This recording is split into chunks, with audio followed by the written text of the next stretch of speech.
വലിയ ദാരിദ്ര്യമൊന്നും ഇല്ലായിരുന്നെങ്കിലും ആഗ്രഹിച്ചതൊക്കെ നേടാനുള്ള സാമ്പത്തികം ആ വീട്ടിൽ ഉണ്ടായിരുന്നില്ല. പാബ്ലോയുടെ കുട്ടിക്കാലം മുതലേ അവന്റെ കണ്ണുകളിൽ ഒരു തിളക്കമുണ്ടായിരുന്നു. അത് പണത്തോടുള്ള അത്യാഗ്രഹത്തിന്റെ തിളക്കമായിരുന്നു.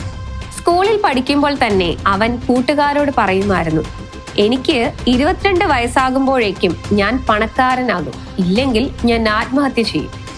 ആ വാക്ക് പാലിക്കാൻ അവൻ തിരഞ്ഞെടുത്തത് കുറ്റകൃത്യങ്ങളുടെ വഴിയായിരുന്നു. കൗമാര പ്രായത്തിൽ തന്നെ പാബ്ലോ നിയമവിരുദ്ധ പ്രവർത്തനങ്ങൾ ആരംഭിച്ചു. വ്യാജ ഡിപ്ലോമ സർട്ടിഫിക്കറ്റുകൾ നിർമ്മിച്ചു വിൽക്കുക, സ്റ്റീരിയോ ഉപകരണങ്ങൾ കടത്തുക എന്നിവയായിരുന്നു തുടക്കം. എന്നാൽ ഏറ്റവും വിചിത്രമായത് മറ്റൊന്നായിരുന്നു.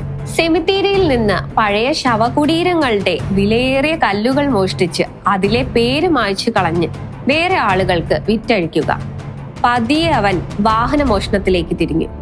1974 കാർ മോഷണ കേസിലാണ് പാബ്ലോ ആദ്യമായി അറസ്റ്റിലാകുന്നത്. അതൊരു തുടക്കം മാത്രമായിരുന്നു. മെഡലിൻ എന്ന നഗരത്തിലെ തെരുവുകളിൽ പാബ്ലോ എന്ന പേര് അപ്പോഴേക്കും കുപ്രസിദ്ധി നേടി തുടങ്ങിയിരുന്നു.